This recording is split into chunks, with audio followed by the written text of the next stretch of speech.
Praise the Lord. Hallelujah. பிரியமானவர்களே, உங்களை சந்திப்பதில் மறுபடியும் மிக்க மகிழ்ச்சி. கர்த்தர் உங்கள் ஒவ்வொருவரையும் ஆசீர்வதிப்பாராக. எங்களை இணைய தளத்தில் பார்த்து கொண்டிருக்கிற உங்களை கர்த்தர் அதிகமாய் ஆசீர்வதிப்பாராக.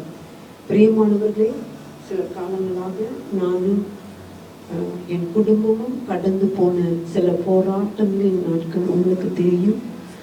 6வது மாதத்திலிருந்து ஜூலை மாதம் வரை நாங்கள் கடந்து போன சில பாதைகள் போராட்டமான கஷ்டம் நிறைந்த பாதைகள் உண்டு. இந்த பாதைகளின் மத்தியிலே நாங்கள் கடந்து போன பொழுது நாங்கள் கடந்து போன அந்த கண்ணீரின் பாதையில் போதகரின் வியாதி பிரச்சனையின் மத்தியில் நீங்கள் அவரோடு கூட எங்களோடு கூட நின்றபடியினால உங்களுக்கும் சபைக்கும் எங்களுக்காக இணையதளத்தில் பார்க்குற ஒவ்வொருவரும் பலர் தேசங்கள், இந்தியா, ஸ்ரீலங்காவில் உள்ளவர்கள், மலேசியாவில் பல சபைகளில் இருந்து எங்களோடு ஜெபித்த உங்கள் ஒவ்வொருவருக்கும் என் குடும்பத்தின் சார்பில் இன்னைக்கு நான் நன்றி சொல்ல விரும்புகிறேன். கர்த்தர் நம்மை ஆசீர்வதிப்பாராக, நம்மளோடு கூட இருப்பாராக. இன்னைக்கு ஆண்டவர் நமக்கு கொடுத்த ஜீவன் அவருக்கே நம்ம கொடுக்க கர்த்தர் உதவி செய்வார். நாங்கள் கடந்து போன போராட்டங்களில் கர்த்தர் நல்லவராக இருந்தார். அவர் எங்களை கைவிடாதவராக இருந்தார். அவர் அற்புதத்தின் தேவன் என்று நான் சொல்லுவேன். அவர் அற்புதம் உள்ளவர், அற்புதம் செய்கிற சர்வ வல்லமுள்ள தேவன் நம்மோடு கூட இருக்கிறார். அல்லேலூயா, அல்லேலூயா. பிரியமானவர்களே, கர்த்தர் எங்களை இந்த கண்ணீரின் பாதையில நடத்தி இம்மட்டும் நடத்தி வந்திருக்கிறார்னா நிறைய பேர் எங்களுக்காக ஜெபித்தது, நீங்கள் எல்லாரும் எங்களுக்காக ஜெபித்தது என்று தான் நான் சொல்லுவேன். கர்த்தருடைய கரம் எங்களை, என்னையும் வெற்றிபாவையும் எங்கள் குடும்பத்தை நடத்தி வருகிறது. உங்களை கர்த்தர் ஆசீர்வதிப்பார். தொடர்ந்து எங்களுக்காக ஜெபிங்க. இந்த வேளையில கூட நம்ம ஜெபிப்போம். ஆண்டவரே, இந்த வேலைக்காக நன்றி. இந்த நாளில் எங்களோடு நீர் பேசும் இந்த பிளாட்ஃபார்ம் உங்களுடையது. ஆண்டவரே, ஆவியானவர் எடுத்து உங்கள் நாமத்தை மகிமைப்படுத்தி கொள்ளும். வீடுகளிலே நாங்கள் எங்கிருந்து உங்கள் சத்தத்தை கேட்டாலும் ஆவியானவர் எங்களோடு பேசும்படியாய், ஆவியானவர் வசனங்களை காண்பித்து உங்கள் வார்த்தையை கொண்டு எங்களை தூக்கி நிறுத்த, உயிர்ப்பிக்க, கட்ட, பலப்படுத்த ஆண்டவரே உங்களுடைய கரத்தில் எங்களை ஒப்பு கொடுக்கிறோம். எங்களை தொந்தரவு பண்ணுகிறதான பொய்யின் ஆவிகள், அசுத்த ஆவிகள் ஆண்டவரே எங்களை வேதனைப்படுத்தி துக்கப்படுத்தி பல பொய்யான வார்த்தைகளை எங்கள் மேலே பலர் மூலமாய் வாசிக்கப்பட்ட சொல்லப்பட்ட வார்த்தைகளை அழித்து போடுகிறவரே, இயேசுவின் நாமத்தில் அவைகள் விலகி போகிறது, அழிக்கப்படுகிறது. கர்த்தர் எங்களுக்கு விடுதலை கொடுக்கிறீர், வார்த்தையை கொடுக்கிறீர். ஜீவனுள்ள உங்கள் வார்த்தைகளை உயிர்ப்பிக்கிறது. எங்களை இருக்கிற நிலைமையில தூக்கி நிறுத்துவதற்காய் நன்றி செலுத்தி இப்பொழுதே எங்கள் வீட்டுக்குள், எங்களுக்குள், எங்கள் மத்தியில கிரியை செய்வதற்காய் உமக்கு நன்றி செலுத்தி ஜெபிக்கிறோம் எங்கள் தூய பிதாவே, ஆமென். பிரியமானவர்களே, நீங்கள் உபாகமம் 31ஆம் அதிகாரம் 16ஆம் வசனத்தை எடுத்துக்கொள்வீர்களானால், Deuteronomy chapter 31 verse 16, உபாகமம் 31:16 இப்படி சொல்லுகிறது. கர்த்தர் மோசேயை நோக்கி, நீ உன் பிதாக்களோடு படுத்துக் கொள்ள போகிறாய். இந்த ஜனங்கள் எழும்பி தாங்கள் போயிருக்கும் தேசத்தில் உள்ள என்று நீங்கள் பார்க்கலாம். முதல் அந்த பகுதி சொல்லப்படுகிறது. கர்த்தர் மோசேயை நோக்கி, நீ உன் பிதாக்களோடு படுத்துக் கொள்ள போகிறாய். ஆண்டவர் நீ மோசிட்ட சொல்றாரு, நீ உன்னோட வேலை முடிஞ்சிச்சு, நீ உன் பிதாக்களோடு படுத்து கொள்ள போகிறாய்.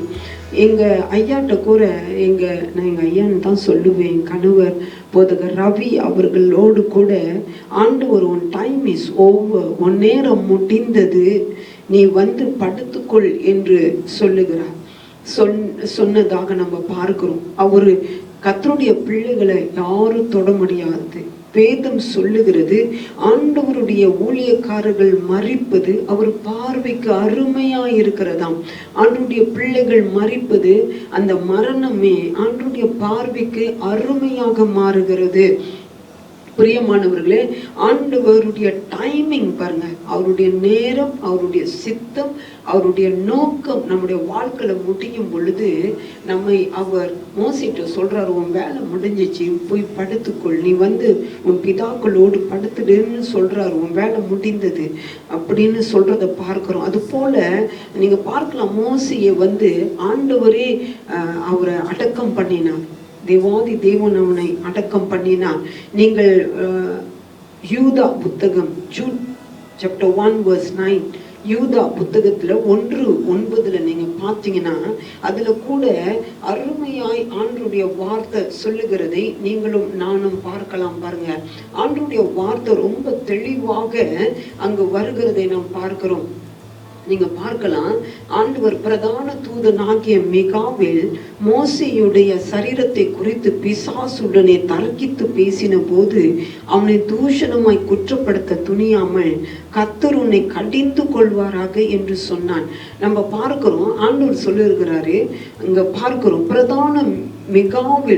பிரதான தூதனாகிய மிகாவேல் மோசேயினுடைய சரீரத்தை குறித்து பிசாசுடனே தர்க்கித்து பேசினானாம்.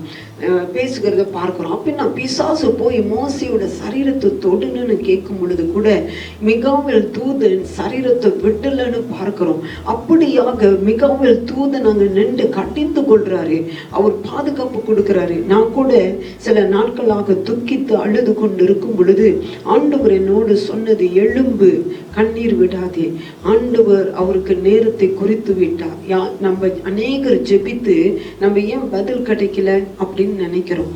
ஆண்டவர் சொல்றாரு, அவருடைய வேலை முடிந்தது, படுத்துக்கொள் என்று மோசிட்டு சொன்னது போல ஆண்டவர் சொல்லிவிட்டார்.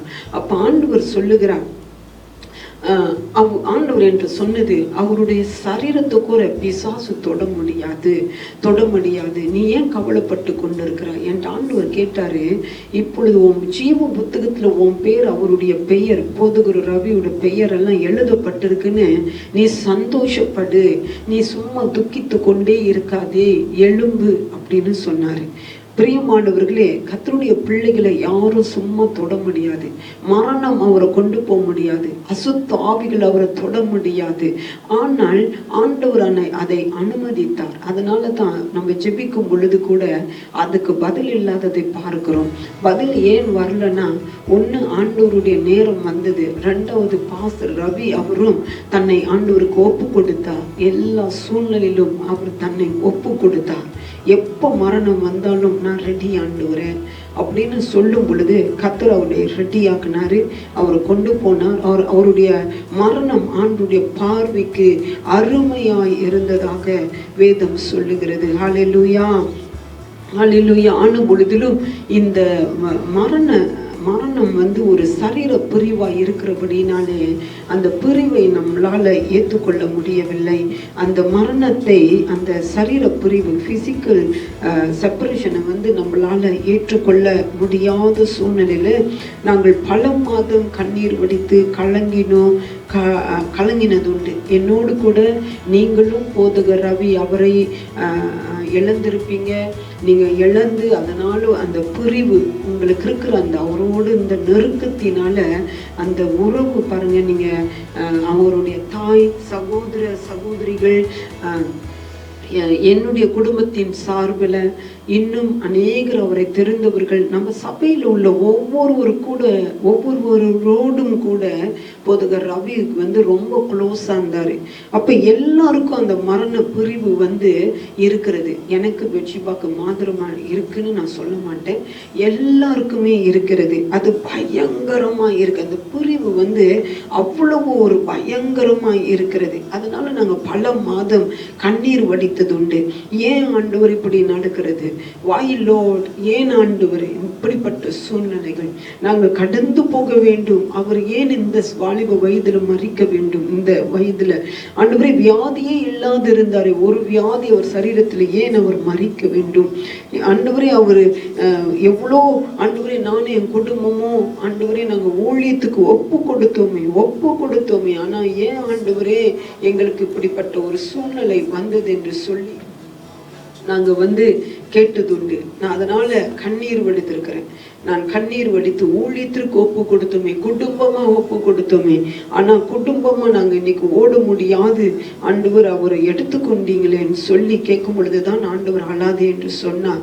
பிரியமானவர்களே, ஆண்டவர் எனக்கு சொன்னார், நான் உனக்கு அவரை பரிசாக கொடுத்தேன். நான் மரித்து அவர் மரித்த உடனே நான் இப்படியாக ஆண்டவரோடு பேசி கொண்டு போராடி கொண்டு அழுது கொண்டு இருக்கும் பொழுது ஆண்டவர் எனக்கு சொன்னார், யோபுவின் புத்தகத்திலிருந்து எனக்கு ஆண்டவர் கற்றுக் கொடுத்தார். உனக்கு நான் அவரை பரிசாக கையில கொடுத்தேன், இந்த நேரம் வந்தது, பரிசை நான் எடுத்துக்கொண்டேன் என்று சொன்னார். ஹல்லேலூயா. ஆண்டவர் நமக்கு அவர் பரிசாக, எனக்கு அவரை பரிசாக ஒரு கணவராக, ஒரு நல்ல ஒரு கூட்டாளியாக, ஆசீர்வாதமாக கொடுத்தார். ஆனால் ஆண்டவர் அவரை ஏற்ற வேளையிலே எடுத்துக்கொண்டார். ஆனால் ஆண்டவர் சொன்னார், நான் உன்னோடு இருப்பேன், இந்த சூழ்நிலைகளிலும் நீ என்னை பிடித்து கொள்ள வேண்டும் என்று ஆண்டவர் எனக்கு கற்றுக் கொடுத்தார். அல்லேலூயா. இந்த காலகட்டத்தில் நாம் பார்க்க போகிறது, there are purpose in every season. இந்த நாளில் நாம் பார்ப்பது, there are purpose in every season. எல்லா காலங்களுக்கும் ஒரு அர்த்தம் உண்டு. எல்லா காலங்களுக்கும் நம் வாழ்க்கையில எல்லா காலங்களுக்கும் ஒரு அர்த்தம் உண்டு. there are purpose in every season என்பதை நாம் பார்க்க போகிறோம். பிரியமானவர்களே, நீங்க பார்க்கலாம், நம்ம பார்க்கும் பொழுது சில தேசங்களில் 4 சீசன் சொல்லுவாங்க. குளிர்காலம், வெயில் காலம், அப்புறம் பனிக்காலம், இப்படியாக காலங்கள் மாறுகிறது. இந்த காலங்கள் மாறுகிறதை நாம் பார்க்கலாம். குளிர்காலம், அதுக்கு ஒரு சந்தோஷம் இருக்கு, எல்லாரும் சந்தோஷமா இருப்பாங்க, குதூகலமா இருப்பாங்க. பிறகு வெயில் காலத்துக்கு காத்துட்டு இருப்பாங்க. வெயில் காலம் வரும். வெயில் காலம் வரும் பொழுது நல்ல வெயில் போய் கடல் பக்கத்துல தங்களுடைய சரீரத்தை காய வைப்பாங்க, துணிகளை காய வைப்பாங்க, வெளியெல்லாம் போவதற்கு ரொம்ப சுலபமா இருக்கும். இப்படி எல்லா காலங்களும் அதனுடைய பலனையும், அதுல குறைகளும் இருக்கு, ஆனா பலனும் அதிகமா இருக்கிறதை நாம் பார்க்கிறோம். அதே போல நம்மளோட முதலாவது நாம் பார்ப்பது, first thing that we going to see, there are many seasons. there are many seasons. பல காலங்கள் உண்டு. நம் வாழ்க்கையில் பல காலங்கள் உண்டு என்பதை நாம் பார்க்க போகிறோம். இதுல நாம் பார்ப்பது, இன்று நான் உங்களோடு பகிர்ந்து கொள்வது ஆதியாகமம் 37ஆம் அதிகாரம், ஜெனசிஸ் சாப்டர் 37. Genesis chapter 37. நான் உங்களுக்கு ஆதியாகமம் 37ஆம் அதிகாரத்திலிருந்து உங்களோடு சில காரியங்களை பகிர்ந்து கொள்ள போகிறேன். பிரியமானவர்களே, நீங்க ஆதியாகமம் 37வது அதிகாரத்தை பார்க்கும் பொழுதே உங்களுக்கு யோசேப்பின் ஞாபகம் வரும். யோசேப்பு, நாம் யோசேப்பின் வாழ்க்கையில் சில காரியங்களை பார்க்க போகிறோம். அவனுடைய காலங்கள், அவனுடைய வாழ்க்கையில பல காலங்கள் அவன் தாண்டி சென்றதை நாம் பார்க்க போகிறோம். பல காலங்கள் அவனுக்கு இருந்தது. பிரியமானவர்களே, நீங்கள் பார்ப்பீர்களானால் நீங்கள் எடுத்துக்கொள்ளுங்கள், உங்களுக்கு நான் நேரம் கொடுக்கிறேன். ஆதியாகமம் 37 எழுதி கொள்ளுங்க புத்தகத்துல. அதே போல நீங்கள் உங்க புத்தகத்தை பைபிளை திறந்து நீங்கள் அந்த பாகத்தை பார்க்கலாம். அப்பொழுது நீங்க 2வது வசனத்தை, ஆதியாகமம் 37:2 பார்த்தீங்கன்னா, யாக்கோபுடைய சந்ததியின் வரலாறு. யோசேப்பு 17 வயதிலே தன் சகோதரருடனே ஆடுகளை மேய்த்து கொண்டிருந்தான். அவன் ஒரு வாலிபன். அவன் தன் தகப்பனுடைய ஆடுகளை மேய்த்து கொண்டிருந்தான். பாருங்க, வாழ்க்கையில ஆடு மேய்க்க வேண்டிய ஒரு காலம் உண்டு. வீட்டிலையும் அவங்க தங்குவாங்க, சில காலம் தங்குவாங்க. ஆனா அவங்களுக்கு ஆடு மேய்க்கிறதுக்காக பல இடத்துக்கு அவங்க போகணும். அப்ப ஆடு மேய்ப்பதற்காக அவங்க பல காடுகள், மேடுகள், மலைகள் தாண்டி போக வேண்டிய சில காலங்கள் உண்டு. அந்த காலங்களுக்கும் யோசிப்பு கடந்து போனான். அவனுடைய சகோதரருடனே ஆடுகளை மேய்த்து கொண்டிருந்தான். He was always with his brothers. அந்த இளைஞன் பில்கால் சில்பால் என்னும் தன் தகப்பனுடைய மறுமனை யாட்டிகளின் குமாரரோடு இருந்து அவர்களுடைய துன்மார்க்கத்தை தன் தகப்பனுக்கு சொல்லி வருவான். அவன் அவங்க சிப்ளிங்ஸோட, அவனுடைய ஃப்ரெண்ட்ஸ், அவனோட ஃபேமிலி மெம்பர்ஸ், அவனுடைய அண்ணன் தம்பி தங்கச்சிகளோடு அவன் இருந்ததாக வேதம் சொல்லுகிறது. அவனுடைய சகோதரர்களோடு அவன் ஆடுகள் மேய்த்து கொண்டிருந்தான். அது ஒரு காலம். அவன் சகோதரர்களோடு இருந்து அவர்கள் செய்வது கூட அவன் தகப்பனுக்கு சொல்லிடுவாரு. அந்த அளவுக்கு அவங்க அப்பாவோடு அவ்வளோ க்ளோஸா, அவ்வளோ நெருக்கமா இருந்ததை நீங்க பார்க்கலாம். அப்ப அன்பான சகோதரர்களோடு அவன் வாழ்ந்து வந்தது உண்மைதான். பிரியமானவர்கள், நல்ல ஒரு குடும்பத்துல அவன் வாழ்ந்து வந்தான். இஸ்ரவேலின் முதிர் வயதிலே யோசிப்பு தனக்கு பிறந்ததினால் இஸ்ரவேல் தன் சகோதரர் எல்லாரிலும் அவனை அதிகமாய் நேசித்து அவனுக்கு பல வர்ணமான அங்கியை செய்வித்தான். அவங்க அப்பா அவனை அதிகமா நேசித்ததுனால வசனம் 3 சொல்லுது, அவனுக்கு தனியா ஒரு ஆடையை உருவாக்கி அவங்க அண்ணன் சகோதரர்களை விட அவனுக்கு ஒரு நல்ல அழகான கலர் வர்ணம் நிறைந்த ஆடையை அவன் மேல போத்தினதாக வேதம் சொல்லுகிறதை நாம் பார்க்கிறோம். அப்ப அதனால நீங்க பார்க்கலாம். இதை நீங்க 4வது வசனத்துல பாருங்க. அவனுடைய சகோதரர் எல்லாரிலும் அவனை தங்கள் தகப்பன் அதிகமாய் நேசிக்கிறதை அவன் சகோதரர் கண்டபோது அவனோட பட்சமாய் பேசாமல் அவனை பகைத்தார்கள். என்ன நடந்தது? அவங்க அப்பா அவனை அதிகமாய் நேசித்ததை காண்பிக்க ஒரு அங்கியை கொடுத்தார். பல வர்ணம் நிறைந்த ஆடையை கொடுத்தார். என்ன நடந்தது? அதனால அவங்க அப்பா அவனை அதிகமா நேசிக்கிறாரோ என்று அவங்க நினைச்சு நம்மளை குறைச்சி நேசிக்கிறாரு, அவங்கள தான் கூட நேசிக்கிறாரு என்று சொல்லி அப்படியாக அவனோட பட்சமாய் பேசாமல் பகைச்சாங்கன்னு வேதம் சொல்லுது வசனம் 4ல. அப்ப அங்க ஒரு பகை வர ஆரம்பிச்சிருச்சு. ஒரு சாதாரண ஒரு சட்டை, வர்ண சட்டை கொடுத்ததுனால இப்ப அங்க பகை மனஸ்தாபங்கள் வந்து விட்டது. பிரியமானவர்களை நாம் பார்க்கிறோம். அப்ப என்ன நடந்தது? அப்பதான் யோசிப்பு ஒரு சொப்பனம் காண்றான். இதுக்கு முந்தி அவன் சொப்பனம் பார்க்கல, அவன் எல்லாருக்கூடிய சந்தோஷமா இருக்கும் போது பார்க்கல. இப்போ அவங்க அப்பா ஒரு ஆடையை கொடுத்ததுனால அவன் ஒரு வேளை சந்தோஷமா சிரிச்சுட்டு டான்ஸ் ஆடிக்கிட்டு பாடிட்டு இருந்திருப்பான். அப்ப அவங்க அண்ணனுக்கெல்லாம் ஆத்திரம் வந்துருச்சு, கசப்பு வந்துருச்சு, அவன் மேல வெறுப்பு. அப்ப அவன் ஒரு தரிசனத்தை சொல்றான். நான் இப்படி ஒரு தரிசனம், 2 தரிசனங்களை பார்த்ததாக அவன் வரும் காலங்களிலே நடப்பதை ஆண்டவர் காண்பித்ததை அவர்களுக்கு சொன்ன உடனே அவர்களுக்கு ஆத்திரம் வந்து விட்டது. அவன் ஒரு வாலிபன், ரொம்ப ஒரு இளைஞவன், நம்மளை விட இளையவன், சின்ன தம்பி. இவன் நம்மகிட்ட பெரிய காரியங்களை பேசுறான், இவ்வளோ அழகா சட்டையை உடுத்தியிருக்கான். அப்பா அவனை ரொம்ப ஸ்பெஷலா பாக்குறாங்கன்னு நம்ம மேல அவன் இப்படிப்பட்ட கனவுகளை எல்லாம் சொல்றான்னு சொல்லி அவர்கள் ஆத்திரம் கொண்டார்கள். இவனுக்கு ஒரு பாடம் கற்றுக் கொடுக்கணும், இவனை தாழ்மைப்படுத்தினேன், இவனை எங்க வைக்கணுமோ அங்க வைக்கணும்னு. இப்ப நம்மலாம் சில நேரத்துல செய்ய மாட்டீங்க. உங்க வீட்டுல உங்களுக்கு தெரிந்தவர்கள் மத்தியில பாருங்க, நம்ம சில சில ஜனங்கள் செய்யறது நீங்க பார்த்திருக்கலாம். அதிகமா நம்ம செய்யலாம்னாலும் பாருங்க. அப்ப அவனுக்கு ஒரு பாடம் கற்றுக் கொடுக்கணும்னு இப்படி அவன் சந்தோஷமா வாழ்க்கையில இருந்த காலம். ஹை லெவல்ல யோசிப்பு ரொம்ப அப்படியே ஹையா தன் வாழ்க்கையில இருக்கிறாரு சந்தோஷமா. என்ன நடந்தது என்று பார்ப்பீர்கள். ஆனால் அதுக்கு பிறகு நீங்க பார்க்கலாம், நீங்க 37ஆம் அதிகாரம் ஆதியாகமம் 37:28 verse 28 வசனம் 28 நீங்க பார்த்தீங்கன்னா, நீங்க அங்க பார்க்கும் பொழுது அந்த வர்த்தகரான மீதியானியர் கடந்து போகிற போது அவர்கள் யோசேப்பை அந்த குழியில் இருந்து தூக்கி எடுத்து அவனை இஸ்மாயில் கையில் 20 வெள்ளி காசுக்கு விற்று போட்டார்கள். அவர்கள் யோசேப்பை எகிப்துக்கு கொண்டு போனார்கள். நீங்க பார்க்கலாம், இங்க அவனுக்கு ஒரு பாடம் கற்றுக் கொடுக்கறதுக்காக இதுக்கு மேல நீங்க படிச்சீங்கன்னா நான் உங்களுக்கு சுருக்கமா சொல்லி கொண்டிருக்கிறேன். அவனை அவங்க அப்பா சகோதரர்கள் ஆடு மேய்ச்சிட்டு இருக்கிறாங்க, அவங்க எங்கேயோ இருக்கிறாங்க, அவங்களுக்கு போய் நீ சாப்பாடு கொடுத்துட்டு வா, கொஞ்சம் எப்படிதான் இருக்கிறான்னு செய்தியை எடுத்துட்டு வான்னு சொல்லி அனுப்புறாரு. அவன் போகும் பொழுது அவர்கள் பார்த்து, இவன் தூரத்துல இருந்து அவனை பார்த்து, இவன் நம்மளுக்கு தரிசனம் சொன்னவன், இவன் நம்மள ஆளுவேன்னு சொல்லி இருக்கான், அதனால இவனை கீழே தள்ளுன்னு சொல்லி பாடம் கத்து கொடுக்கணும்னு சொல்லி அவனை குழியில போடுறதுக்கு சகோதரர்கள் அப்படியே ஒரு திட்டம் போட்டு அவனை குழியில் இறக்கினாங்க. ஆக்சுவலி அவனை நினைத்து அவங்க சாக கூட அடிக்கலாம், ஆனா சாக விடாதபடிக்கு ஆண்டவர் தடுத்தார். அவங்க சகோதரர்களுக்குள்ளாரையே தடுத்ததாக நீங்க பார்க்கலாம். அப்ப அங்க தடுக்கப்பட்டு அவன் குழியில விழுந்ததை நீங்களும் நானும் பார்க்கலாம். அப்ப அந்த குழியில விழுந்த பொழுது அங்க கண்டிப்பா யோசிப்பு அழுது கூடும். பிரியமானவர்களே, அவன் அழுது புலம்பி இருக்க கூடும்.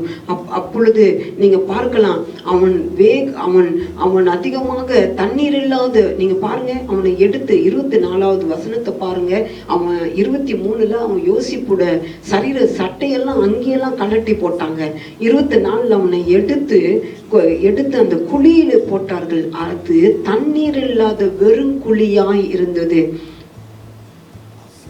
பாருங்க, அவனுக்கு சாப்பாடு இல்லை, தண்ணி இல்லை, ஆனா அந்த இடத்துல அவனை சாகுறதற்காகவே அங்க போட்டுட்டாங்க. அவங்க திட்டம் அவனை சாக அடிப்பதற்காக. பல சூழ்நிலைகள் நம்மை தாக்கலாம். பிரியமானவர்களே, ஆண்டவர் கொடுத்த சில தரிசனங்கள் நம்முடைய வாழ்க்கையில இருக்கும்.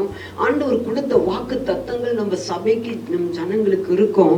அதை கொள்ளும்படியாய், அதை எதிர்க்கும்படியாய் பல சூழ்நிலைகள் நம்மை தாக்கக்கூடும். நீங்களும் நானும் கூட யோசிப்பை போல குழியில் தள்ளப்படுகிறோம், மரண தருவாயில நாம் தள்ளப்படுகிறோம் என்று வேதத்துல நாம் பார்க்கிறோம். ஆனா நீங்க சங்கீதம் நீங்கள் எடுத்துக்கொள்ளுங்க. நீங்க எல்லாரும் புத்தகத்தை திறப்பீங்க, வேதத்தை திறப்பீங்கன்னு நான் எதிர்பார்க்கிறேன். நீங்க அப்படியே வேதத்தை திருப்பி கொள்றீங்களா? சங்கீதம் 40ஆம் அதிகாரம் நீங்க எழுதி கொள்ளுங்க, வேதத்தை தரங்க. நீங்க சங்கீதம் 40:2 பாத்தீங்கன்னா, பயங்கரமான குழியிலும் உளையான சேற்றிலும் இருந்து என்னை தூக்கி எடுத்து என் கால்களை கண்மலையின் மேல் நிறுத்தி என் அடிகளை உறுதிப்படுத்தி. அவங்களுக்கு தெரியல, யோசிப்போடு இருக்கிற தேவன் சர்வ வல்லவர், நம்மோடு இருக்கிறவர் பெரியவர் என்ற தரிசனம் யோசிப்பை போல அவங்க பார்க்க முடியாமல் இருந்தது. அதனாலதான் அவங்க கீழே தள்ளுனாங்க. அவங்களுக்கு தெரியல, கீழே தள்ளுனாலும் ஆண்டவர் தூக்கி மேல நிறுத்த முடியும்னு. இன்னைக்கு ஆண்டவர் உங்களை என்னைய தூக்கி நிறுத்தக்கூடியவர். நம் குழியில் கிடக்கலாம். அந்த வசனம் சொல்லுது, Psalm 40:2 வசனம் 2 சொல்லுது, சங்கீதம் 40:2, பயங்கரமான குழியிலும் உளையான சேற்றிலும் இருந்து என்னை தூக்கி எடுத்தார். சங்கீதக்காரன் சொல்றான், ஆண்டவர் என்னை தூக்கி எடுத்தார். பயங்கரமான குழியில் உளையான சேற்றில் இருந்து கூட ஆண்டவர் உங்களை என்னைய தூக்கி எடுக்க முடியும். சங்கீதக்காரன் அதை உணர்ந்தபடியினால அவன் சொல்றான், ஆண்டவர் என்னை தூக்கி எடுத்தார். நான் குழியில விழுந்தேன், நான் தள்ளப்பட்டேன், தனிமைக்கு தள்ளப்பட்டேன், நாங்கள் காரிருள்ள தள்ளப்பட்டோம். யோசிப்பு போல பயங்கர ஒரு குழியில இன்னைக்கு நீங்களும் நானும் விழுந்து கிடக்கிறோம். சில குடும்ப போராட்டங்கள் நம்மை அப்படியே தலை தூக்கி நின்று கொண்டு இருக்கிறது. என்னை சங்கீதக்காரன் சொல்றான், என்னை தூக்கி எடுத்து என் கால்களை கண்மலையின் மேல் நிறுத்தினார். கண்மலையின் மேல நிறுத்தினார். என் அடிகளை உறுதிப்படுத்துறார். என் கால்களின் அடியை உறுதிப்படுத்துவாராம் இதுக்கு மேல அப்படின்னு வேதம் சொல்லுகிறது. அல்லேலூயா. பாருங்க 4வது வசனம், அகங்காரிகளையும் பொய்யை சார்ந்திருக்கிறவர்களையும் நோக்காமல் கர்த்தரையே தன் நம்பிக்கையாக வைக்கிற மனுஷன் பாக்கியவான். குழியில இருந்தா கூட நம்பிக்கைங்க. அவன் அழுது புலம்பி இருக்கலாம், ஆண்டவரே நான் அந்த குழியில அழுது இருப்பான், ஆண்டவரே நீங்க என் கண்மலை, என் தகப்பன், நீங்க சொன்னீங்களே என்னோடு இருக்கிறன்னு சொன்னீங்களேன்னு அவன் கர்த்தரை தேடி இருப்பான், அழுது இருப்பான் சங்கீதக்காரனை போல. அல்லேலூயா. ஆண்டவர் நாம் வாசித்த பாகத்தின் படியாய் ஆதியாகமம் 37ஆம் அதிகாரம், நான் உங்களுக்கு கடைசி வசனத்தை வாசித்தேன் அல்லவா? நீங்க அந்த வசனத்தை எடுத்துக்கொள்ளுங்கள். ஆதி ஆகமம் 37 நீங்க பார்க்கலாம். கடைசி வசனம் 36 அந்த மீதியானியர் யோசேப்பு எகிப்திலே பார்வோனின் பிரதானியும் தலையாரிகளுக்கு அதிபதியுமாகிய போத்திபார் என்பவனிடத்தில் விற்றார்கள். போத்திபார் கையில எகிப்து தேசத்தின் ராஜாவாகிய பார்வோனின் வேலைக்காரனாக பார்வோனின் பிரதானியும் தலையாரியுமாக ஒரு அதிபதியாய் இருந்த போர்த்திபார் என்பவனிடத்தில் அவனை விற்று போட்டார்கள். சாக கிடக்கிற அவனை இன்னைக்கு அவனுடைய சகோதரர் ஒருத்தன் அவனை காப்பாற்றி என்ன செய்கிறார்கள், அவனை விற்றுருவோம் அப்படின்னா அவன் தரிசனம் நிறைவேறாது, அவன் வாழ்க்கை சரியா வராது, அவன் நம்ம கூட இருந்தா தானே தரிசனம் நிறைவேற போதுன்னு அவனை தள்ளி போட்டாங்க. இன்னைக்கு நீங்களும் நானும் பல சூழ்நிலையில அழுத்தத்துல தள்ளப்பட்டு இருக்கலாம். ஆனாலும் கூட ஆண்டவர் பாருங்க, போத்திபாரோடு அவன் அங்கு வாழும்படியாய் போத்திபார் வீட்டுக்கு அங்கு கொண்டு போகப்படுகிறான். அவன் ஒரு வேலைக்காரனாக, போத்திபாருக்கு வேலைக்காரனாக யோசிப்பு கொண்டு போகப்படுகிறதை நீங்களும் நானும் அங்கு பார்க்கலாம். பிரியமானவர்களே, நீங்கள் ஆதியாகமம் 39ஆம் அதிகாரத்தை எடுத்துக்கொள்ளுங்க. 39 அதுல நீங்க 1ஆம் வசனத்திலிருந்து நம்ம பார்க்க போகிறோம். 1ஆம் வசனத்திலிருந்து பார்ப்போம். Genesis chapter 39 verse 1. From 1 I'm going to go down. நான் உங்களுக்கு ஆதியாகமம் 39:1 நான் உங்களுக்கு சில வசனங்களை காண்பிக்கிறேன். யோசேப்பு எகிப்துக்கு கொண்டு போகப்பட்டான். பார்வோனுடைய பிரதானியும் தலையாரிகளுக்கு அதிபதியும் ஆகிய போத்திபார் என்னும் எகிப்து தேசத்தான் அவனை அவ்விடத்துக்கு கொண்டு வந்த இஸ்மவேலர் இடத்தில் விலைக்கு வாங்கினான். கர்த்தர் யோசேப்போடு இருந்தார். போர்த்திபார் வீட்டுக்கு வேலைக்காரனாக கொண்டு போகப்படுகிறான். ஆனால் ஆண்டவர் அவனோடு இருந்தார். அல்லேலூயா. பிரியமானவர்களே, நான் திருமணமான என் கணவர் கூட என்னோடு சில இடத்துக்கு வர முடியும், சில இடத்துக்கு அவர் வர முடியாது. அவர் என்னோடு இருக்கும் பொழுது கூட நான் பாஸ்டரோடு சில இடத்துக்கு போக முடியும், சில இடத்துக்கு மனைவியா இருந்தாலும் நான் போக முடியாது. அதே போல இன்னைக்கு அவர் இல்லாத நிலைமையில ஆண்டவரேன்னு நான் அழுது கொண்டு இருக்கும் பொழுது ஆண்டவர் சொன்னார், அவர் இருந்த அதே இடத்துல நான் உன்னோடு நிற்பேன் மகளே, நான் உன்னோடு நிற்பேன், நீ புலம்பாதே, நான் உன்னோடு நிற்பேன்னு சொன்னாரு. ஹல்லேலூயா, ஹல்லேலூயா. இங்க பாருங்க, அவன் வேலைக்காரனாக குழியில விழுந்தான், வேலைக்காரனாக விற்கப்பட்டான். சாதாரணமாக விற்கப்பட்டான். கர்த்தர் யோசேப்போடு இருந்த மனதில் இருக்கிறத மாதிரி உங்களுக்கு நான் வார்த்தைகளை கொடுத்துட்டு போக விரும்புறேன். கர்த்தர் யோசேப்போடு இருந்தார். இந்த குழியில இருந்து விற்கப்பட்ட சூழ்நிலையில அவன் எகிப்துக்கு வேலைக்காரனாக அனுப்பப்படுகிறான், ஒரு கூலியாளா போறான். ஆனால் அங்கேயும் கர்த்தர் யோசேப்போடு இருந்தார் என்று வேதம் சொல்லுகிறது. ஆண்டவர் உங்களோடு என்னோடு குழியில நீங்கள் இருந்தாலும் ஆண்டவர் குழி போல ஒரு போராட்டம், கஷ்டம், தள்ளப்பட்ட நிலைமையில இருந்தாலும் ஆண்டவர் சொல்றாரு, இன்னைக்கு நம்மளுக்கு சொல்றதுதான் இதான் வார்த்தை.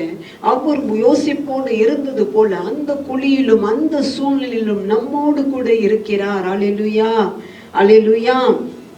பாருங்க, இந்த வசனம் சொல்லுது, யோசிப்போடு ஆண்டவர் இருந்தபடியினால அவன் காரிய சித்தி உள்ளவனானான்.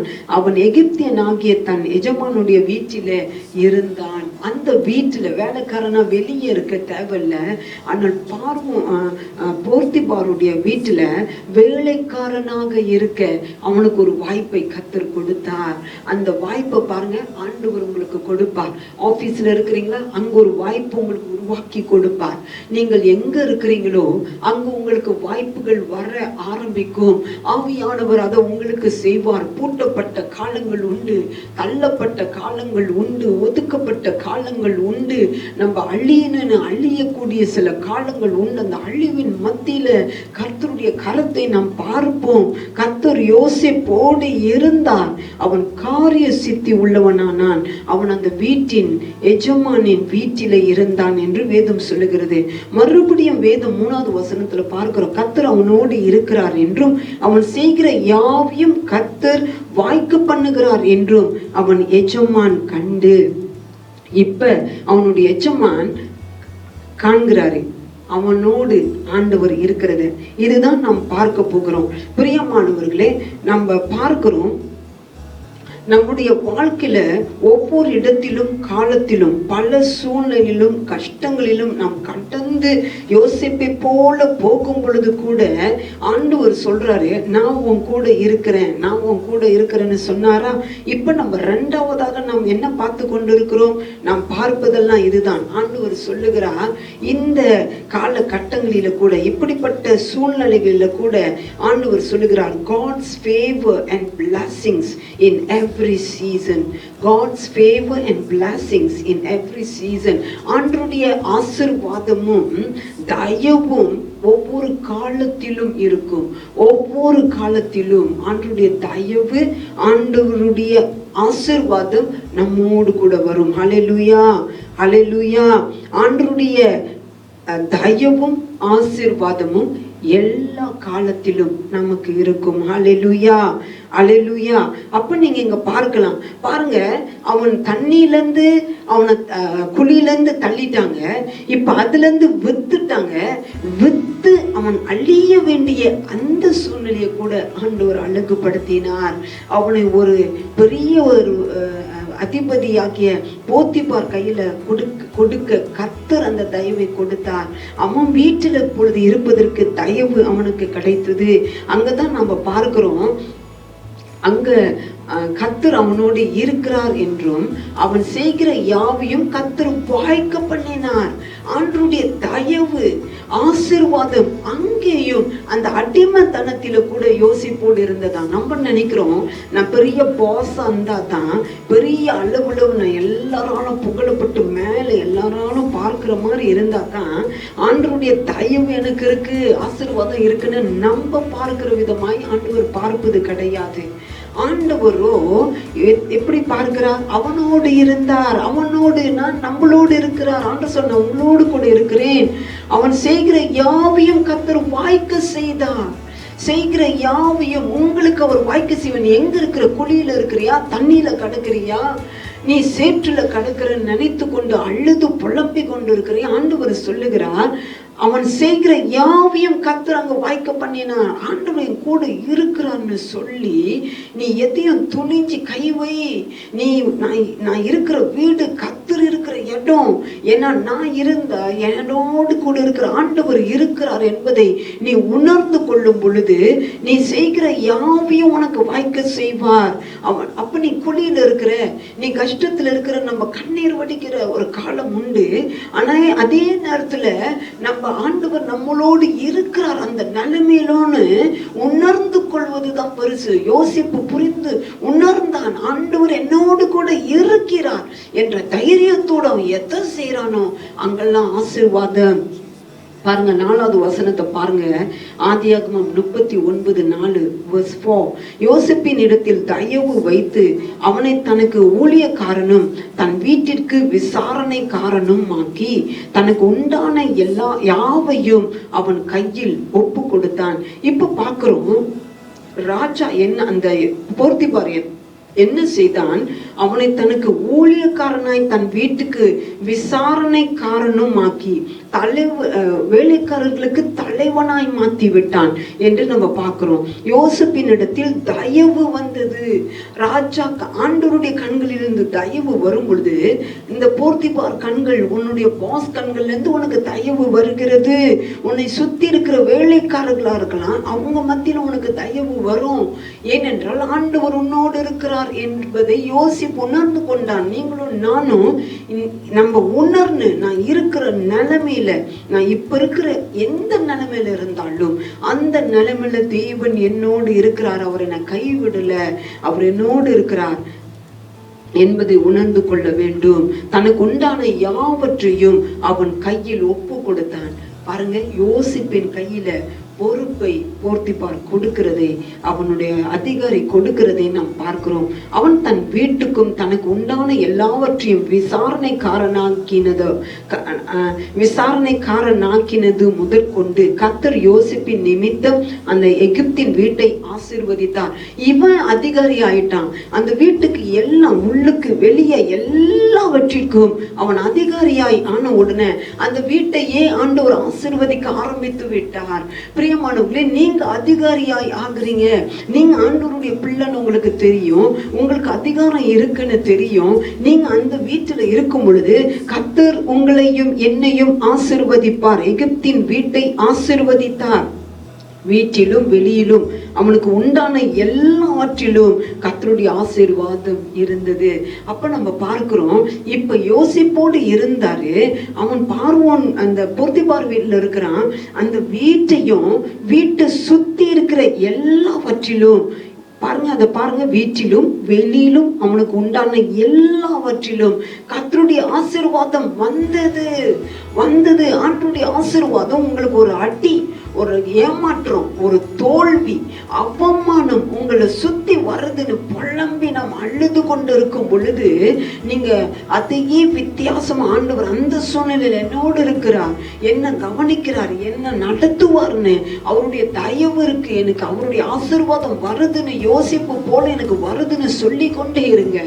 கர்த்தர் உங்களையும் என்னையும் யோசிப்பை போல நீ இருக்கிற அதே இடத்துல நீ மற்றவர்களுக்கு ஆசீர்வாதமாய், உன்னை சுத்தி வெளியே கூட எல்லாத்தையும் ஆசீர்வாதமாய் மாற்றி விடுவேன் என்று சொல்லுகிறார். அல்லேலூயா, அல்லேலூயா. இதே தான் நீங்க பாருங்க, யோசிப்பு தள்ளப்பட்டான் குழியில. அவன் போத்திபார் வீட்டுல வேலைக்காரனா இருந்தான். அந்த போத்திபார் வீட்டுல வேலைக்காரனா இருந்து இப்படி ஆசீர்வாதமா இருக்கிறத அவன் மனைவி பார்த்து கண்ணு வைத்த பொழுது, அதுலயும் தப்பி நான் ஆண்டவருக்கு பயந்து வாழ்வேன்னு சொல்லும் பொழுது, நான் நேரத்தினால நான் வெகுவாக நான் போய் கொண்டிருக்கிறேன். அப்ப நம்ம பார்க்கிறோம், அவள் கண் வைத்து அவளுக்கு எதிர்த்து வரத நீங்க அந்த 39ஆம் அதிகாரத்துல கீழே அப்படியே நீங்க வாசித்து கொண்டு வரலாம். அப்ப அவன் ஆண்டவருக்கு விரோதமாய் நான் பாவம் செய்ய மாட்டேன்னு சொல்லி அவன் அந்த இடத்தை விட்டு ஓடுகிறதை நாம் பார்க்கிறோம்.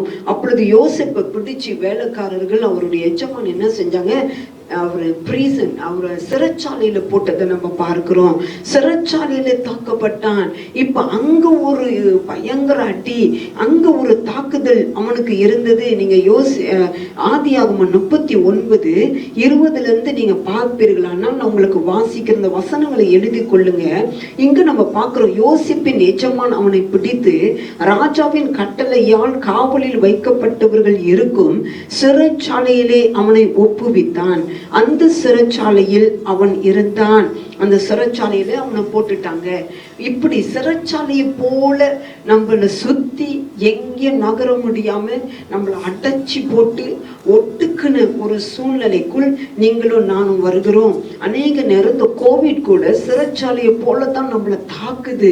நீங்க ஒரு வீட்டுல கோவிட் பாசிட்டிவ் எல்லாம் இருந்தீங்கன்னா, நீங்க சிலரோடு அப்படி கோவிட் பாசிட்டிவ் அப்படிலாம் இருந்துச்சுன்னா, அதனால நம்ம சிறைச்சாலையின் அனுபவத்துக்குள் கடந்து போய் விடுகிறோம் என்பதை நம்ம பார்க்கிறோம். அப்படிப்பட்ட காலகட்டங்களை நானும் என் குடும்பம் கடந்து போனோம்.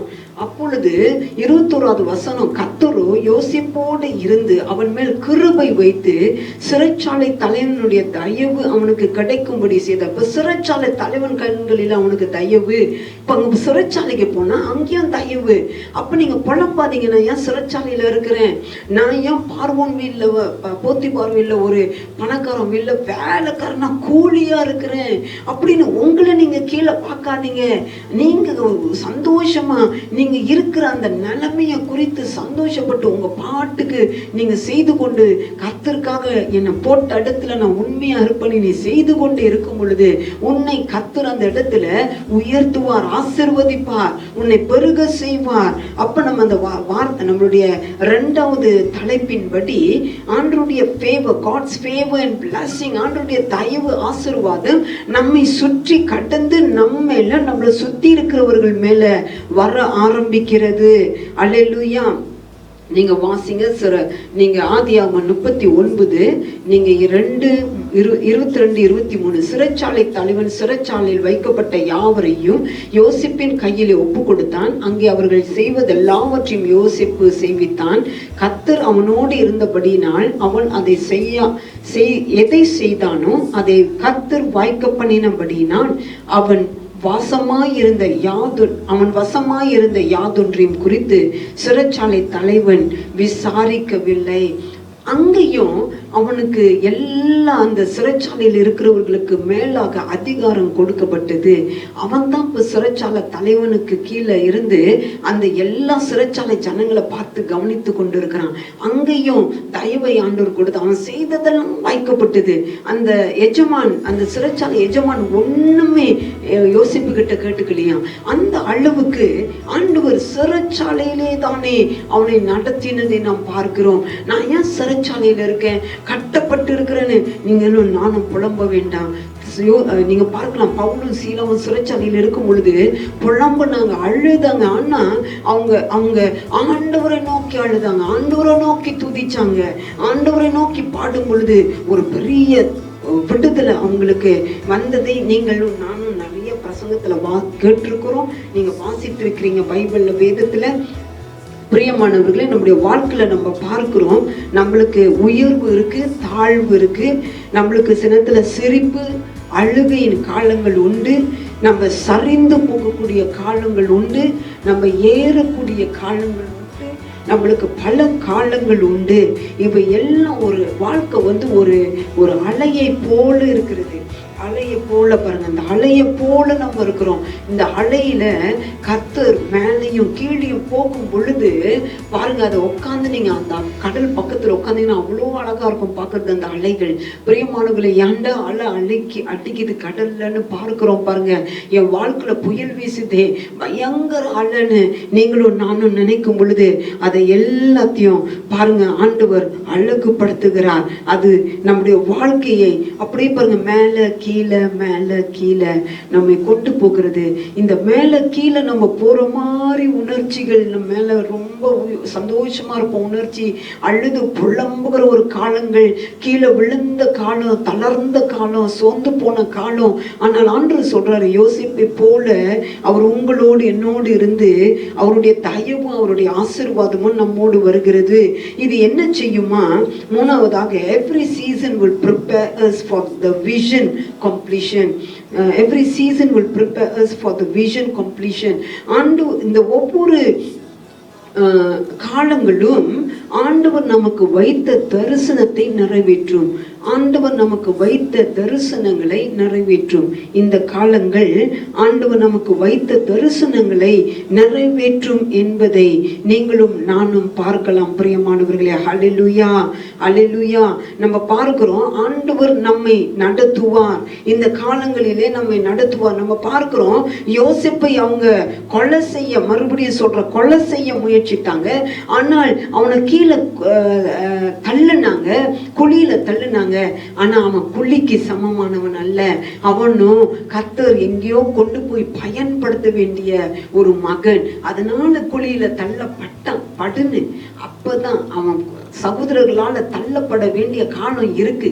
அவன் சந்தோஷமா ஃபேமிலியோடு இருந்திருந்தானா, அவன் அண்ணன் சகோதரர்களோடு அவனை கீழே தள்ளி இருக்க முடியாது, குடும்பத்துல இருந்து பிரிச்சிருக்க முடியாது, அவன் இன்னொரு இடத்துக்கு போக முடியாது. ஆனா அங்க போகணும், அந்த இடத்துக்கு அவன் போய் ஆகணும், அந்த தேசத்துக்கு அவன் போகணும். அப்பதான் உலகத்துக்கு தேசங்களை இந்த பஞ்ச காலத்துல ரட்சிப்புக்குள் நடத்த ஒரு பெரிய அதிகாரியாய் பார்வோனோடு நிற்க ஆண்டவர் அவனுக்கு வச்ச திட்டம் நிறைவேற வேண்டுமே. அப்ப அவன் குழியில தள்ளப்பட வேண்டியது அவசியம். அதே நேரத்துல பார்வோன் அந்த போத்திபார் வீட்டுல வேலைக்காரனாய் கூலிக்காரனாய் இருந்து அதுல உயர்த்தப்பட்டு அதுல தன் மனைவியால தள்ளப்பட வேண்டிய ஒரு காலம் அவசியம். பிரியமானவர்களே, நமக்கு நம்ம தாழ போகிறோமே, நம்ம தள்ளப்பட்டு இருக்கிறோமே, நம்ம குழியில இருக்கிறோமே, அதுக்கு ஒரு காலங்கள் உண்டு. ஹல்லேலூயா ஹல்லேலூயா. அப்பதான் நீங்களும் நானும் உயர்த்தப்பட முடியும். பிரைஸ் தி லார்ட் சொல்லுங்க, பிரைஸ் தி லார்ட். அப்பொழுதுதான் ஆண்டவர் நம்மை நடத்துகிறதை பார்க்க முடியும். பிரியமானவர்களே, கர்த்தர் உங்களையும் என்னையும் வைத்த திட்டங்கள் நிறைவேற வேண்டுமே. நீங்க பார்க்கலாம், அந்த சிறைச்சாலையில் அவன் இருக்கும் பொழுது கூட, நான் உங்களோடு சொன்னேன், அவன் சிறைச்சாலையில் இருக்கும் பொழுது கூட அந்த அந்த தலைவர்களுக்கு, எஜமானுக்கு, அந்த சிறைச்சாலை தலைவனுக்கு கீழ்ப்படிந்தான். அவங்க என்ன சொன்னாங்களோ அதுக்கு கீழ்ப்படிந்தான். தேசத்துக்கு கீழ்ப்படியனு, அதிகாரிகளுக்கு கீழ்ப்படியனு.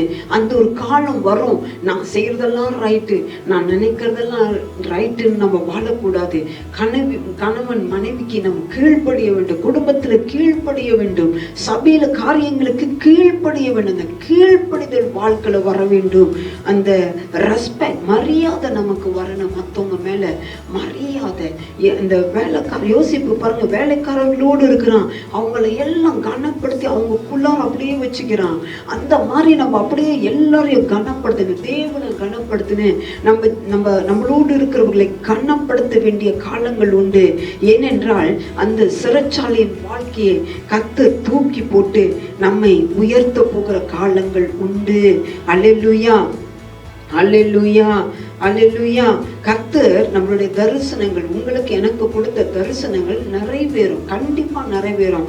அதனால புலம்ப தேவையில்ல. இருக்கிற நிலைமையில கர்த்தரை நாம் உயர்த்துவோம். அல்லேலூயா.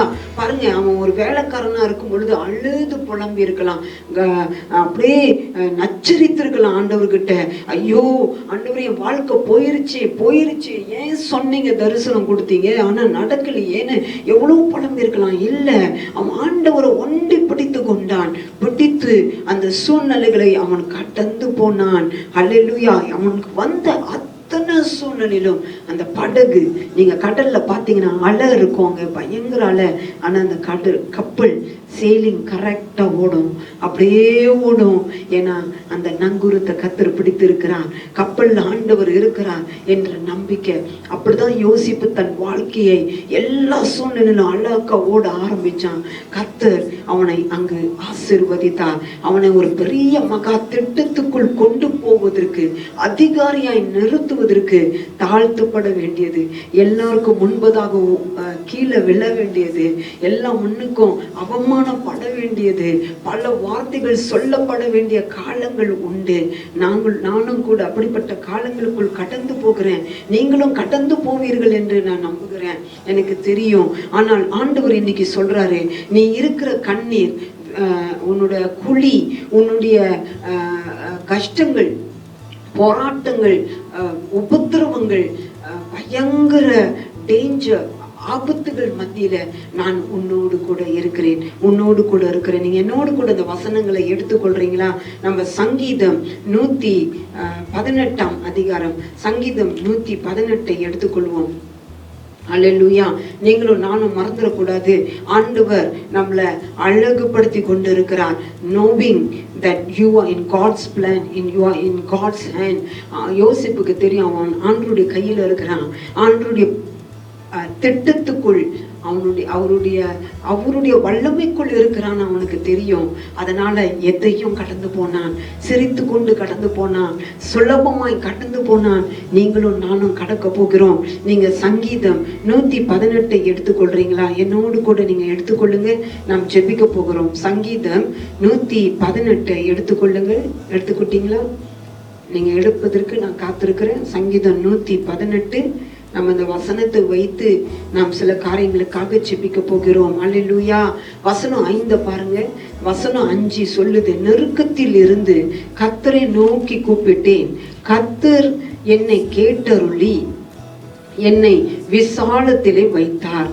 நெருக்கத்திலிருந்து கர்த்தரை நோக்கி கூப்பிட்டேன், கர்த்தர் என்னை கேட்டருளி விசாலத்திலே என்னை வைத்தார். அல்லேலூயா. நான் நெருக்கத்துல போவது உண்மைதான், கஷ்டத்துல போவது உண்மைதான். ஆனா சங்கீதக்காரன் சொல்லுகிறார், கர்த்தரை நோக்கி நான் கூப்பிடுகிறேன்.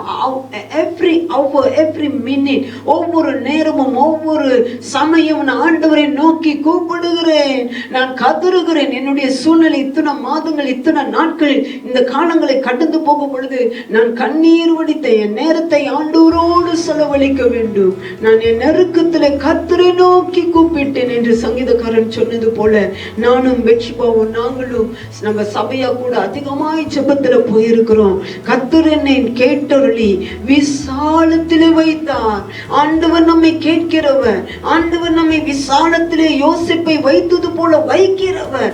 அல்லேலூயா, அல்லேலூயா. கர்த்தர் அந்த 6வது பாருங்க, கர்த்தரின் பட்சத்தில் இருக்கிறான், நான் பயப்படேன். மனுஷன் எனக்கு என்ன செய்வான்? அல்லேலூயா, அல்லேலூயா. அவன் எனக்கு அனுகூலம் பண்ணுகிறவர்கள் நடுவில் கர்த்தரின் பட்சத்தில் இருக்கிறார்.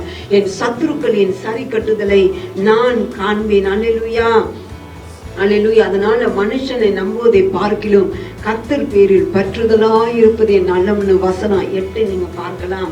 நீங்க தொடர்ந்து கீழே வாங்க, 12 பாருங்க. தேனீக்களை போல என்னை வளைந்து கொள்ளுகிறார்கள், முள்ளில் பற்றின நெருப்பை போல் அணைந்து போவார்கள். கர்த்தருடைய நாமத்தினால் அவர்களை சங்கரிப்பேன். நான் விழும்படி நீ என்னை தள்ளினாய், கர்த்தரோ எனக்கு உதவி செய்தார். ஐயா, நான் விழும்படி நீ தள்ளினாய். சகோதரர்கள் யோசிப்பை தள்ளினாங்க. சூழ்நிலை அவனை அடிமையாய் கொண்டு போனது. சூழ்நிலை, இந்த போர்த்திபருடைய மனைவி, அவங்களுடைய பார்வை, சிலருடைய பார்வை கஷ்ட கொடூரமான பார்வைகள், சில அழுத்தங்கள் நம்மை சுத்தி வரும். நம்மளை சுத்தி இருக்கிற மனிதர்கள் சூழ்நிலை கொண்டு வர காலங்களிலே அந்த சங்கீதக்காரன் சொல்லுகிறான், நான் விழும்படி தள்ளப்பட்டேன், நீ என்னை தள்ளினாய். கர்த்தரோ அந்த சூழ்நிலைகளை மாத்தினார்.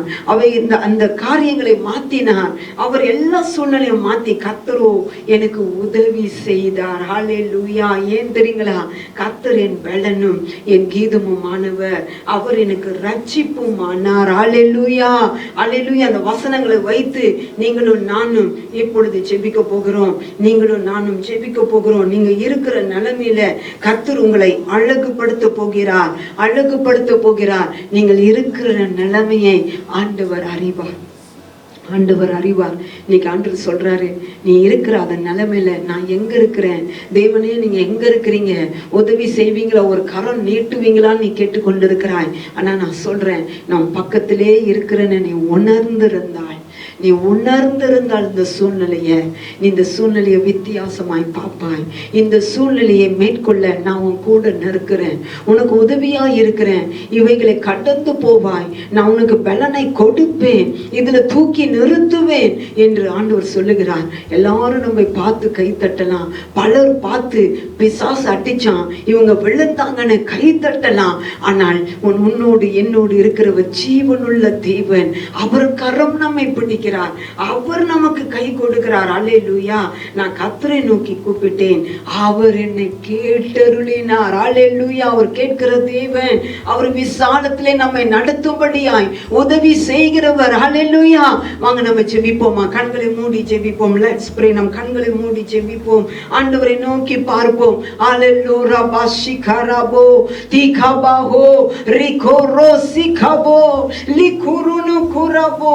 எங்களை சுத்தி வருகிற நெருக்கங்களுக்கு நன்றி, போராட்டங்களுக்கு நன்றி, கஷ்டங்களுக்கு நன்றி, மரணங்களுக்கு நன்றி, தோல்விகளுக்கு நன்றி. எல்லா சூழ்நிலையிலும் ஆண்டவரே உமக்கு நாங்கள் நன்றி செலுத்துகிறோம். நாங்கள் நிற்கிற அவமானங்கள், கஷ்டங்கள், போராட்டங்கள், கண்ணீர் நிறைந்த வாழ்க்கையின் சூழ்நிலையில நின்று கொண்டிருக்கிற எங்களை ஆண்டவரே நெருக்கத்தில் இருந்து, இந்த நெருக்கத்தில் இருந்து சொல்லுங்க, இந்த சூழ்நிலையிலிருந்து, இந்த நெருக்கத்தில் ஆண்டவரே இப்பொழுது உங்களை நோக்கி கூப்பிடுறேன். ஆண்டவரே சொல்லுங்க, பலர் நீங்க தனியா ஆண்டவரோடு பேசுறதே கிடையாது, பேசுறதுக்கு நேரமே இல்லாது இருக்கிறீங்க. ஆனா ஆண்டவர் சொல்றாரு, நெருக்கத்துல கர்த்தரை நோக்கி கூப்பிட்டேன். இப்ப நீங்க சொல்ல போறீங்க, ஆண்டவரே நான் உங்களை நோக்கி கூப்பிடாது, நேரத்தை செலவழிக்காது இருந்த காலங்கள் உண்டு. நான் மன்னிப்பு கேட்கிறேன். சொல்லுங்க, மன்னிப்பு கேட்கிறேன். ஆனால் இன்னைக்கு நான் மனம் திரும்புறேன். அப்பா, நான் உங்களோட நேரத்தை செலவழிக்க போகிறேன். சங்கீதக்காரன் சொல்லுகிறது போல உங்களை நோக்கி பார்க்க போகிறேன். நெருக்கத்தில் இருந்து கர்த்தரை நோக்கி கூப்பிட்டு நாங்கள் கர்த்தரை நோக்கி கூப்பிடுகிறோம். ஆண்டவரே, நெருக்கத்தில் இருந்து கர்த்தரை நோக்கி கூப்பிடுகிறோம். கர்த்தர் என்னை கேட்டருளி எங்களை கேட்பார். ஆண்டவர் எங்களை கேட்கிறார். ஆண்டவர் சொல்றாரு, நீ என்னை நோக்கி கூப்பிடு, தினமும் என்னோட சமூகத்துல நில்லு, உன் ஜெபத்தை நான் கேட்பேன். கர்த்தரை நோக்கி நீ கூப்பிடு, உன் ஜெபம் ஒண்ணும் வீணா போவாதுன்னு சொல்றாரு. கர்த்தர் என்னை கேட்டருளி, ஆண்டவர் உன்னை கேட்பார். ஆண்டவர் கேட்கிறார். ஆண்டவர் சொல்றாரு, நீ பேசுறதை நான் கேட்டு கொண்டிருக்கிறேன், ஆனால் நான் உன்னோடு இருக்கிறேன்னு சொல்லி உன் ஜெபத்தை மாத்து. உன்னோடு இருக்கிறத நீ பார். ஓ, அந்த வல்லமையை பார். அந்த சூழ்நிலையில அதிகாரம் எடு, பலன் எடு. இந்த சூழ்நிலையிலிருந்து பலன் கொடுத்து உன்னை தூக்கி நிறுத்துவார். கர்த்தர் என்னை கேட்டருளி விசாலத்துல வைக்கிறார். இப்பொழுது ஒரு விசாலம் உங்க முன்னுக்கு உண்டாகிறது. நமக்கு முன்பதாக, நம்ம சபைக்கு முன்பதாக, நம்முடைய சமுதாயத்துக்கு, நம் தேசத்துக்கு முன்பதாக ஆண்டவரே நாங்கள் ஜெபித்து ஒவ்வொரு காரியங்களை கேட்டி விசாலத்தில் எங்களை கொண்டு வந்து நிறுத்துகிறேன் என்று அறிக்கையிடுகிறோம். அல்லேலூயா, அல்லேலூயா. ஆண்டவரே உமக்கு ஸ்தோத்திரம். சங்கீதக்காரன் சொல்லுகிறான், கர்த்தரின் பட்சத்தில் இருக்கிறான், நான் பயப்படேன். மனுஷன் சூழ்நிலை கோவிட் என்ன செய்ய முடியும்? கர்த்தர் எங்களோடு இருக்கிறார், நாங்கள் பயப்படும். கர்த்தர் எங்கள் பட்சத்தில் இருக்கிறார். சொல்லுங்க, பட்சத்தில் இருக்கிறார். அப்படியே நம்புங்க. ஒவ்வொரு நிமிடம் வினாடியும் நம்புங்க, கர்த்தரின் பட்சத்தில் இருக்கிறார். சொல்லுங்க, வாயை திறந்து அறிக்கையிடுங்க, கர்த்தரின் பக்கத்தில் இருக்கிறார். God is with me. He is with me in every situation. ஆண்டவர் எல்லா சூழ்நிலையிலும் என்னோடு இருக்கிறார். அல்லேலூயா. உங்கள் தரிசனம், கர்த்தர் உங்களுக்கு கொடுத்த சில தரிசனங்கள் நிறைவேறும். அது மாறாது. கர்த்தர் கொடுத்த வாக்குகள் நிறைவேறுகிற காலம் ஆண்டவர் செய்ய போகிறார். சபைகளுக்கு, உங்க குடும்பத்துக்கு, உங்க வாழ்க்கைக்கு கொடுத்த தரிசனங்கள், நம் தேசத்துக்கு கொடுத்த தரிசனங்கள் நிறைவேறுகிற காலம் என்று கர்த்தர் சொல்லுகிறார். அல்லேலூயா, அல்லேலூயா, அல்லேலூயா. ஓ, மே ஸ்தோத்திரிக்கிறோம். அல்லேலூயா. நாங்க சத்துருக்களின் சரி கட்டுதலை காண்போம். உண்மையே நம்பி நிற்கிறோம். பிரபுக்களையும் மனிதர்களையும் நம்பல ஆண்டவரே, உங்களை நம்பி நிற்கிறோம் ஆண்டவரே. அல்லேலூயா. ஆம் ஆண்டவரே, பல சூழ்நிலைகளை எங்களை கீழே தள்ளுகிறது. சங்கீதக்காரன் 12ஆம் வசனம் ஆண்டவரே 118, 12, 13 எல்லாம் சொல்ற மாதிரி ஆண்டவரே, பல சூழ்நிலைகளை தேனீக்களை போல எங்களை சூழ்ந்து தள்ளுகிறது. வாழ்க்கையில் ஆண்டவரே, நான் விழும்படி நான் தள்ளப்பட்டேன் ஆண்டவரே. ஆனாலும் பல சூழ்நிலையினால, மனிதர்களினால, வார்த்தைகளினால ஆண்டவரே நடந்த சம்பவங்கள் எங்களை கீழே பயங்கரமாய் தள்ளினேன். பயங்கரமாய் அடிபட்டிருக்கிற பயங்கர வார்த்தைகள் உன்னை வெட்டி இருக்கிறது. ஆண்டவர் சொல்லுகிறார், கர்த்தரோ இப்போ அந்த சூழ்நிலை தூக்கி எடுக்கிறார். அந்த காயங்களை, இருதயத்தில் காயங்களை ஆற்றுகிறார். ஆவியில உனக்கு காயப்பட்டு இருக்கிறாய், விடுதலை கொடுக்கிறார், விடுதலை கொடுக்கிறார். அல்லேலூயா, அல்லேலூயா. ரபா சக்கர பர்கா லுட்டோரோ சிகரபா. அல்லேலூயா. கர்த்தர் உனக்கு உதவி செய்யும்படியாய் உனக்கு விடுதலை கொடுக்கிறார். உன்னுடைய பலவீனம், வியாதியை பத்தி நீ அப்படியே புலம்பி அழுது கொண்டிருக்கிறாய். கர்த்தரோ இப்ப சொல்றாரு, நான் உன் பரிகாரி. கர்த்தர் உனக்கு சுகம் கொடுக்கிறவர். அப்படியே நம்பு, உன் சுகத்தை நம்பு. விடுதலை கொடுக்கிறார். அந்த சூழ்நிலையிலிருந்து உன்னை விடுவிக்கிறார். நீ நம்பினால் மாத்திரம், நீ ஆண்டவர் உன்னோடு இருக்கிறார். அந்த சூழ்நிலையை நம்பினால் மாத்திரமே உன்னுடைய வல்லமை நீங்க இப்ப பாக்குறீங்க, இப்ப பார்க்க போறீங்க. நம்புங்க, அப்படியே நம்புங்க. விசுவாசித்தால் தேவ மகிமையை காண்பாய் என்று ஆண்டவர் சொல்லுகிறார். நீ விசுவாசி. அந்த நிலைமையில அப்படியே எல்லா பிளேட்டையும் அப்படியே மங்க கமத்தி வைக்கிறது போல ஆண்டவர் உங்க வாழ்க்கை அப்படியே திருப்பி அழகுபடுத்த போகிறார். அழகுபடுத்துவார். எல்லாம் முடிஞ்சிச்சு, நம்மளுக்கு வாழ்க்கையே முடிஞ்ச ஒரு கோலத்துக்குள் வந்துட்டோம், இறுதி கட்டத்துக்குள் வந்துட்டோம்னு நீங்க சொன்னீங்க. ஆண்டவர் அவைகளை மாற்றி அமைக்கிறார். நம் வாழ்க்கையில இப்பொழுது அற்புதம் செய்கிறார். இனி சூழ்நிலைகள் நமக்கு மாறுகிறது. அற்புதமாய் கர்த்தர் நமக்கு செயல்படுகிறார். அல்லேலூயா. ஏனென்றால் கர்த்தரின் பலன், சொல்லுங்க, கர்த்தரின் பலன், அவரின் கீதமுமானவர், அவர் எனக்கு ரட்சிப்பாய் இருக்கிறார். அவர் எனக்கு ரட்சிப்புமானார். சங்கீதக்காரன் சொன்னது போலவே வசனம் 14 அப்படியே சுதந்திரிக்கிறார். அவரே எங்க பலன், அவரே எங்க ஒவ்வொருவருக்கு பலன். இந்த நாளில ஆராதனை பார்த்து கொண்டிருக்கிற ஒவ்வொருவருக்கு நீர் பலன். நீரே அவர்களுடைய பாடலும் கீதமுமாய் இருக்கிறீர். அவர்களுக்கு ரட்சிப்பாய், அவங்க குடும்பத்துக்கு ரட்சிப்பாய். இந்த கஷ்ட காலங்கள், இந்த கோவிட் காலங்கள் எல்லாம் கடந்து போகுது. நாங்க சபையாய் ஜெயம் எடுக்கிறோம், தேசமாய் ஜெயம் எடுக்கிறோம். எல்லா சூழ்நிலையை தேவ பிள்ளைகளாக எங்களுக்காய் நீர் நீர் அழகுபடுத்துகிறீர். எங்க வாழ்க்கை மாறுகிறது, எங்க சிந்தனை மாறுது. கர்த்தர் எங்களோடு இருக்கிறார். வெற்றி நட போடுவோம் என்று சொல்லி பலனை ஒவ்வொருவருக்கு தருகிறேன். நன்றி செலுத்தி இயேசுவின் நாமத்திலே செபிக்கிறோம் எங்கள் தூய பிதாவே. ஆமேன், ஆமேன். பிரியமானவர்களே, கர்த்தர் உங்களை ஆசீர்வதிப்பாராக. இந்த நாளிலே தேவ சத்தியத்தை பகிர்ந்து கொண்டு ஜெபிக்க கர்த்தர் கொடுத்த வாய்ப்புக்காகவும் சபையினை கொடுத்த வாய்ப்புக்காக நன்றி செலுத்துகிறேன். என் ஐயா எங்க போதகர் இருந்தால் இன்னும் நல்லா இருக்கும், அருமையா இருக்கும். இருந்த பொழுதிலும் நம்மை கைவிடாத தகப்பன், நம்ம பார்த்த வார்த்தைகளின்படியாய் நம்ம இந்த சூழ்நிலையில நடத்துகிறவர், நம்மை இன்னும் தொடர்ந்து நடத்துவார். அவர் நமக்கு அருமையான ஒரு சூழ்நிலையை கொடுப்பார். God bless you all. பிரியமானவர்களே, இந்த வேளையில நான் உங்களுக்காக ஆசீர்வாதம் பெற்றுக்கொள்வோமா? நாம் ஆசீர்வாதம் பெற்றுக்கொள்வோம். நாம் கண்களை மூடி ஆசீர்வாதத்தை பெற்றுக்கொள்வோம். பிறகு நீங்க இந்த குழு உள்ள சிறு சிறு குழுவுக்கு போய் இந்த வசனங்கள் கர்த்தர் எப்படி இந்த வசனங்களை கொண்டு உங்களோடு பேசினார், இந்த வசனம் எப்படி உங்க வாழ்க்கையில எந்த சூழ்நிலையில உங்களுக்கு அது பிரயோஜனமா இருந்தது, இருக்கக்கூடும் என்பதை நீங்கள் கலந்து பேசி பகிர்ந்து கொண்டு சாட்சிகளை பகிர்ந்து கொள்ளுங்கள். கர்த்தர் உங்களை ஆசீர்வதிப்பார்.